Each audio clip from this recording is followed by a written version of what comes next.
Right, here we go. Week 5 in the life of Joseph. Next Sunday is our final week in Joseph's story. And so last week we left Joseph in prison. If you remember, he interpreted the dreams of a cupbearer and a baker. And then they promptly, well, one of them died. But the cupbearer forgot about him.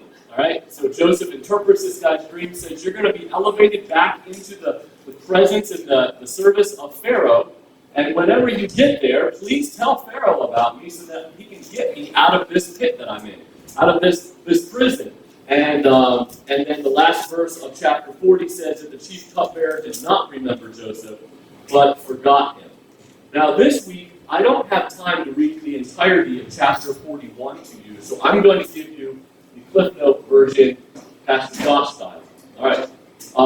I don't really know what that means, but I'm just going to tell you the story rather than read the whole thing. In chapter 41, it starts off by saying that after 2 whole years, so if you were watching a movie, the screen would go blank, and then the words would appear 2 years later, ... And this is where we are. So for 2 years, Joseph has still continued to be in prison. And again, kind of the overriding theme to this whole series is, while many of us have been victimized in life, and hard things have happened to us, and we've been wounded, because of God and what He's done for us through Jesus, that doesn't have to be our identity. We don't have to go through life as victims. While we may have been victimized, we are more than conquerors through Jesus. And Joseph's life is a great illustration of someone who God puts him on a difficult journey to turn him and to form him into the kind of man that He needs him to be. And so in chapter 41, 2 years later, Pharaoh, the king of Egypt, has a dream. And in ancient Egypt, dreams were of great importance. And in Pharaoh's dream, it was a pretty simple dream. It's actually 2 dreams that happened the same night. First of all, he has the Nile River, out of the Nile River come 7 cows. Nice, fat, plump cows. Any farmers out there, you can have a visual image of that. The rest of us will just imagine it. And these 7 fat cows come out of the river, and immediately followed by 7 skinny, famished, ugly cows. It actually says that in the Bible. They were ugly cows. I don't know what an ugly cow looks like, but Pharaoh did.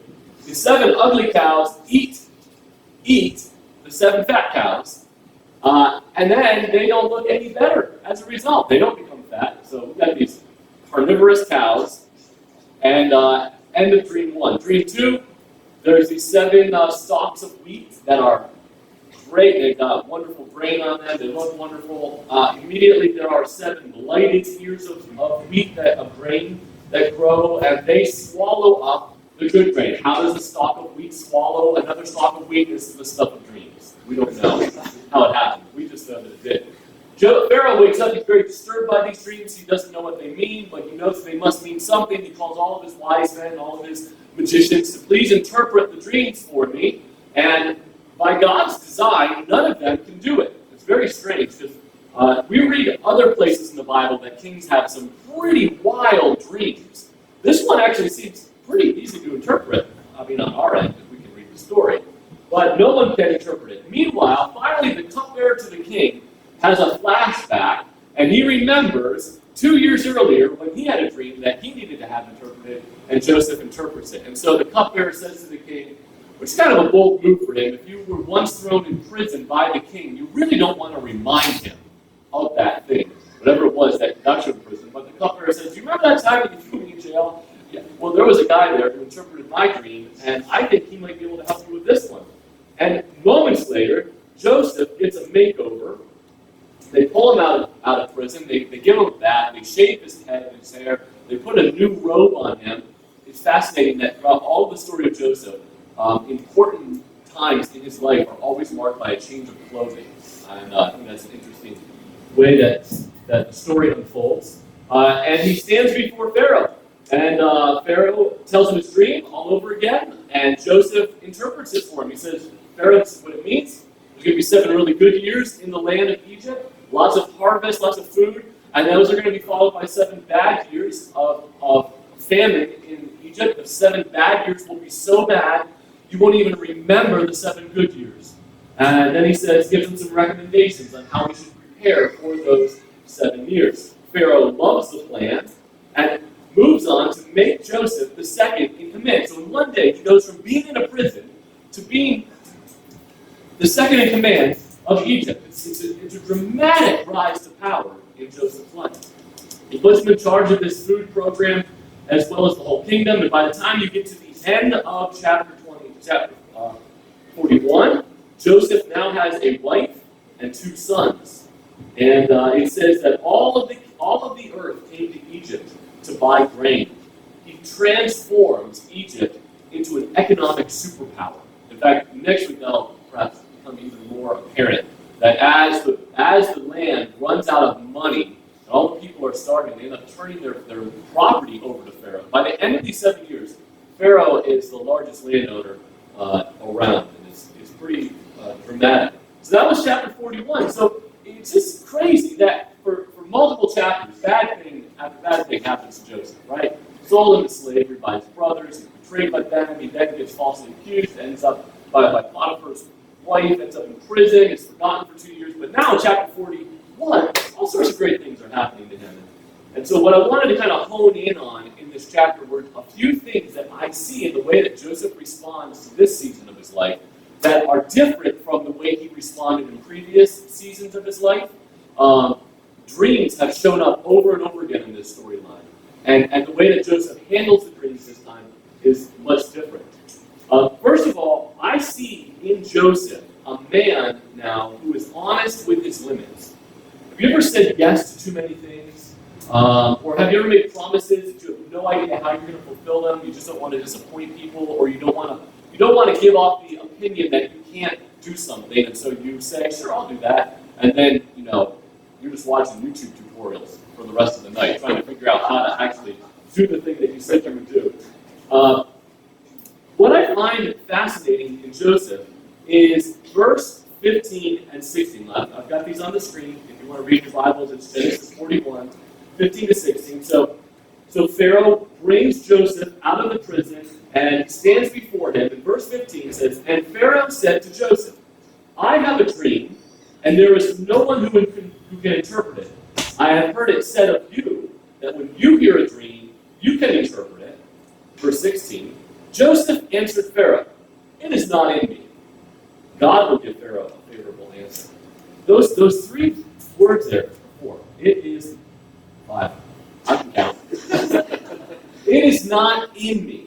It is not in me. It demonstrates a level of humility in Joseph's life that we haven't seen yet, right?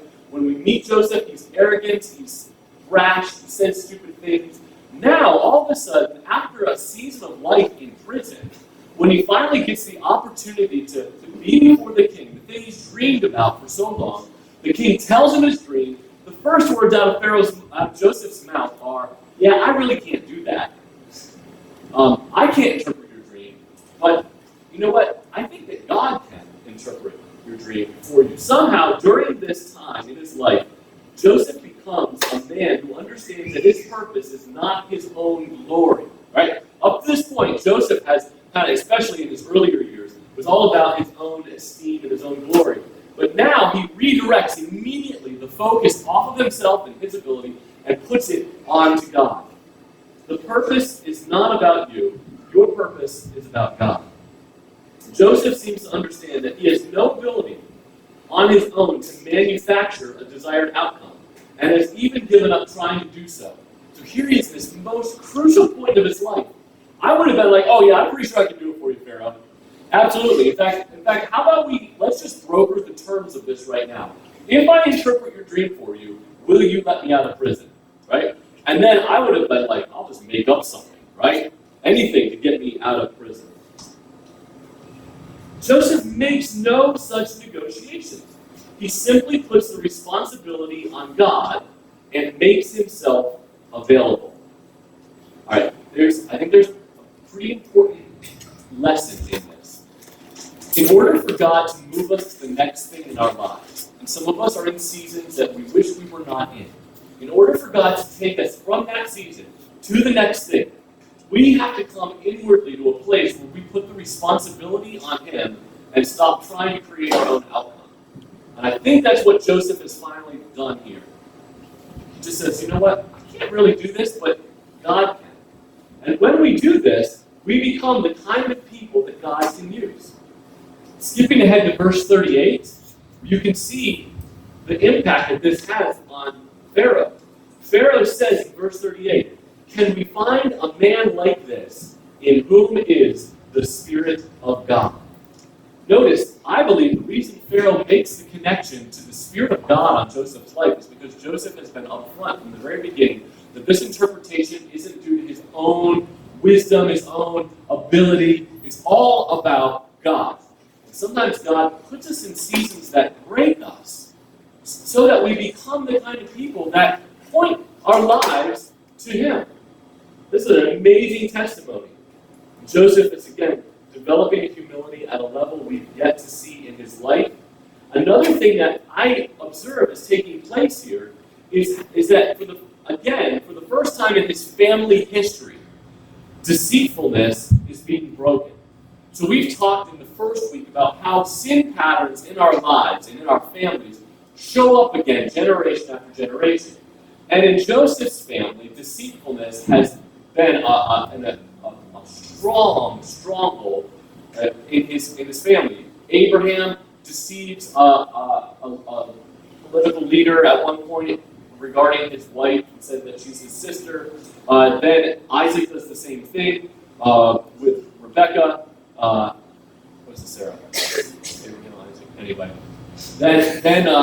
then you've got Jacob, who deceives his own father into getting the birthright that belonged to his older brother, Esau. Then you've got Joseph's own brothers who take his robe of many colors, dip it in blood, and then send it back to their father and say that Joseph was attacked by a wild animal. This is a family that has no problem lying. They lie constantly. And it shows up in their family history, generation after generation. This problem of deceitfulness shows up. This would be a prime place for Joseph to follow the family line, to just make something up, to get out of a hard situation and tell a lie. But we find here a level of honesty that tells me that Joseph is saying no more. Like, this has been our family story for a long time, but it ends with me. And that's a powerful thing for us as well. Joseph's family couldn't trust God and embrace their limits in their lives. But Joseph recognizes that embracing his limits and being honest with them is part of the way that God is redeeming the family story and will move his family into what God has for them next. So I think this gives us both a hope and a roadmap. It's a journey to health. You don't just, for those of us who recognize in our own families behavioral patterns that we regret, but that we just seem to have bondage over us. We seem to repeat sins that took place in our families' lives. Joseph's story tells us that there is hope for us, that there is healing and hope. And the places that you are in, even if they feel like a prison, might be part of God's process of breaking off those family sin patterns. And He might have you in that season until you become aware of that and are bold enough to make the changes you need. When we are honest with our limits, God moves us beyond our limits. The next thing I see in Joseph's life is a bold humility. All right, we've already talked that he's been kind of arrogant in the past. But he's bold now because his interpretation to the king is kind of a good news, bad news sort of a thing. Good news, king, there's going to be 7 great years of harvest. Anybody would love to give that kind of an answer to the king. Bad news, king, there's going to be 7 bad years that are going to be so terrible, people will even forget about the bounty of the first 7 years. Like, who wants to give that message to the most important man in the known world at the time? He doesn't modify the interpretation to make Pharaoh happy. Joseph doesn't appear to be a people pleaser anymore. And in fact, the next dramatic act, I think, that happens in chapter 41 is found in verses 33 to 36. So if you look at verse 33, he has interpreted the dream. In verse 32, he tells Pharaoh what the dream means. Period. Verse 33, now therefore let Pharaoh select the discerning and wise man and set him over the land of Egypt. Let Pharaoh proceed to appoint overseers over the land and take 1/5 of the produce of the land of Egypt during the 7 plentiful years. And let them gather all of the food of these good years that are coming, and store up grain under the authority of Pharaoh for food in the cities, and let them keep it. But the food should be a reserve for the land against the 7 years of famine that are to occur in the land of Egypt, so that the land may not perish through the famine. I don't know if it was expected of Joseph to not only interpret the dream, but to give advice to the king. But that's not what the king asked for. Like, the king asked Joseph, tell me what my dream means. Joseph does that, and at the end of verse 32, he has explained to the king what the dream means. But then he goes this extra step, and on his own volition, tells the king what he ought to do. I don't know if I would have done that, right? And what's fascinating is we have another dream interpretation from Joseph in chapter 40, where he interprets the chief cupbearer's dream, and immediately after he interprets the chief cupbearer's dream, he gives the cupbearer instructions. His instructions for the cupbearer were, please tell Pharaoh about me, like get me out of prison. The instructions following the dream in chapter 40 are all about Joseph's self-preservation. The instructions following the dream in chapter 41 are all about Pharaoh and Egypt's preservation. There's this transformation where Joseph is no longer so much worried about himself. He doesn't ask for a special favor from the king, but instead he offers helpful advice. And I think that there's a certain kind of boldness that comes when you've abandoned yourself to the plans of God. And I have to think that just as the Holy Spirit inspired Joseph to interpret the dream, the Spirit of God was now giving him discernment in a wise application of what that dream means, right? We might hear God say something to us, but it's another thing to know how to actually do the thing well. Joseph here is demonstrating a servant's heart. I was Joseph, and I just found out that the people that have kept me in prison for 2 years, and prior to that made me a slave for 13 years. Like, this has been 13 years since he's been taken as a slave to Egypt. And I just, by God's revealing, discovered that a terrible famine was about to come across their land. There'd be a part of me that rejoiced. There'd be a part of me that would be like, well, finally, Egypt gets what it deserves. The leaders of this land are corrupt. They have treated me poorly. I have languished in prison for years. Now they're going to finally get what is coming to them. Maybe I can get out, go home, and avoid this whole mess. But for some reason, that's not Joseph's response here. Joseph's response is genuine concern for his oppressors. And I think that it just reflects the heart of Jesus so well. One of my favorite stories in the New Testament is how Jesus meets with Zacchaeus. Derek preached on this a few months ago. But a man who in Jewish society was considered an oppressor of his people as a tax collector, someone who abused and extorted them out of their money. And yet Jesus shows unprecedented love to Zacchaeus, invites himself home for a meal, and as a result of the love that Jesus shows to his oppressor, this man's life is changed. And we see reflected in Joseph this same pattern. It is so easy when bad things happen to people who have hurt us to rejoice. It is so easy to let that be our first inclination. Serves them right. And yet, by God's transforming power, that's not Joseph's response here. He seems to actually demonstrate love and compassion for these people who have held him in captivity for so long. And I think we just get a beautiful glimpse of Jesus as well as a pattern for our own lives as well. That somehow, in those seasons of difficulty in our lives, God is forming us into the kind of people that he can use, even in the lives of our oppressors. Now, the last kind of takeaway that I observe from this, after Joseph is made second in command of Egypt, Pharaoh, once again, gives him a new clothing change, and he's got an amazing rise to power, puts a gold chain around his neck and fine linen garments, you read that in verse 42, puts him on his chariot, gets to take a ride in Air Force One, and everybody goes before him, bow the knee is what they proclaim throughout all of Egypt. This guy's meteoric rise to greatness. That Joseph, it says in verse 46, was 30 years old when he entered the service of Pharaoh. And during the 7 years, one of the important events in Joseph's life is that he gets a wife. Pharaoh gives him a wife of an important person in the community. And in verse 50, I'll read verses 50 to 52. Before the year of famine came, 2 sons were born to Joseph. Asenath, the daughter of Potiphera, priest of On, bore them to him. Joseph called the name of the firstborn Manasseh. For, he said, God has made me forget all my hardship and all my father's house. The name of the second he called Ephraim. For God has made me fruitful in the land of my affliction. This last kind of point I'm calling naming your season. Naming your season. When we are in painful seasons of our lives, we want them to be over as fast as possible, and then we want to forget about them as fast as possible.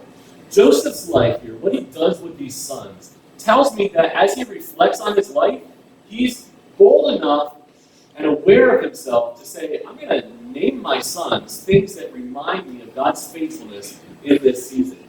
And so, he names the first one Manasseh, which means God has made me forget all my hardship and all my father's house. Now, obviously, if you name your kid something that means, I have forgotten, it means you haven't really forgotten, right? Every time you look at your son, you're going to remember. So why would he say that? What would be the point of saying, naming your kid something that means that you have forgotten the hard season that you've been through? I think it means something like this. Have you ever been in a situation, whether it's good or bad, and during that season, it just consumes you? It's all that you think about. New parents have a baby, all they think about, they're up all night, there's diapers and strollers, they just consume you. It's all, everything, right? A work crisis consumes your thoughts. And then, months later or years later, someone brings up that previous season or some part of it, and you say to that person, well, I had forgotten all about that. It doesn't mean that you actually forgot that you had a kid, right? Of course you know that. It just means that the painful parts of the story, they don't consume you anymore. They're not on every waking thought. It's why older people can tell younger parents to cherish these years. Their eyes are bloodshot, they're exhausted, and they're like, cherish these years. I haven't slept in 3 weeks. What are you talking about, right? But there's something on the other side of that where we reflect on that season and we're like, oh, those were such good years. I remember them differently now. When I rode my bike across America when I was 23, I reached the Atlantic Ocean, and I didn't ride my bike the rest of this year. I just put it away. I was done. I don't even look at that bicycle. The next year, I was in no position where you would have said to me, hey Josh, you want to go ride your bike across America? And I'm like, that's a dumb idea. Do you know how big the Rocky Mountains are? They're really big. But now, on the other side of that, all I remember of that, I'm like, oh, that was such a wonderful time. I think I'm going to go ride my bike across America again. Actually, I'm not right yet. Although electric bikes are making a pretty big impact. I might try that. Anyway, but I think we get the idea that during the painful season, it's all we can think about, but there's a beauty that comes on the other side that if we're self-aware enough and we recognize God's faithfulness, we can name that season, and it can be a part of our story that we aren't afraid to share any longer. When Joseph was in prison, I am sure that he was hardly thinking about what he was going to name his future son, right? But now he's more mature. He doesn't ignore or deny the difficult journey that he's been on. Instead, he's come to realize that while he has been victimized in his life, it is not his identity. His identity rests with God, and he's not ashamed to name his season. The name of his second son, Ephraim, tells us that he sees the fruitfulness of God in the land of his affliction. It, again, takes humility and maturity to look at where you are, to name it and say, this was a place of affliction for me, and yet I also see a thread of the faithfulness of God in this time. We often assume that God's faithfulness means he's going to get us out of this land. But in Joseph's life, God never sent him back to his father's house again. Never. There was a kind of fruitfulness in Joseph's life that he never would have known had he not been in Egypt. When we did Healing the Heart of Your Church, and we looked at our church timeline, one of the things that we did was we broke our church history into eras so that we could kind of name those, and we could look at those seasons of our church and talk about how God blessed us and some of the ways that he had criticisms and critiques for us. And there's a powerful thing to do that in your own life, right? It might be good for you to just take a piece of paper and write out the story of your life, a timeline, and identify the major milestones in your life and be brave to name them. Not to ignore them, but to name them and see where God was in the middle of all of that. There's one final beautiful piece I see in the way that Joseph names his sons, is that, once again, Joseph is like a reset button for his family's sin problems. What is absent when he names his two sons is a sense of favoritism, right? So far, favoritism has plagued his family, just like deceitfulness has. And the reason Joseph got into trouble in the first place was because he was his dad's favorite, and it caused him to walk in a manner that was arrogant and not good for his own soul. But now, Joseph is breaking generations of sin patterns. Had Joseph continued in this train of his family's sin patterns, he would have, the scripture would read like this. He named the first son Ephraim because he loved him the most.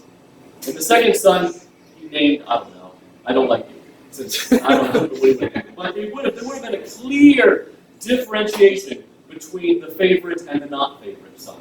In fact, what's even more powerful is that moving into Israel's history, Joseph doesn't get his own tribe. Instead, his inheritance is split equally between his two sons, Ephraim and Manasseh, and they become co-equal tribes with the others as well. Joseph, once again, is brave to break patterns of sin, and God has formed him into a bold and decisive leader. This only emerges from seasons of patient humility. Pete Scazzaro says that the great hope of the gospel is that your family of origin doesn't define your future, God does. And what has gone before you is not your destiny. One of the lies that the enemy says to us is that because you're a victim, that's just your story forever. The story of Joseph reimagines that for us. So what season do you need to name in your life so that God can move you to the next place he has for you? It may not be that he actually removes you from the situation. He just gives you a perspective of his faithfulness in that season. Is there a letting go in your life that needs to happen? Are you kind of not aware of your limits? And as a result, you just kind of perpetuate the cycle of exhaustion and frustration. Are you motivated more by a desire to get out of a season rather than to be taught in that season? I think these are all lessons that Joseph's life teaches us in chapter 41. And I think that God wants to do some great things in our own life as well. So as the worship team comes back, I'm gonna close with some prayer. Heavenly Father, once again, I know that in our church there are so many people with so many different stories that are happening right now. And what I love about the Holy Spirit is that you are intimately aware of every one of them. And so you can pastor hearts in a way that I can't, because you know all the parts of their story. And so I'm praying that right now you bring to our minds places in our lives that we need to let go of, or that we need to name, or that we need to see, so maybe you give us a fresh picture of your faithfulness in this time, so that, like Joseph, you can transform us into the kind of leaders, the kind of people you want us to be, to serve you well. So I ask this in Jesus' name.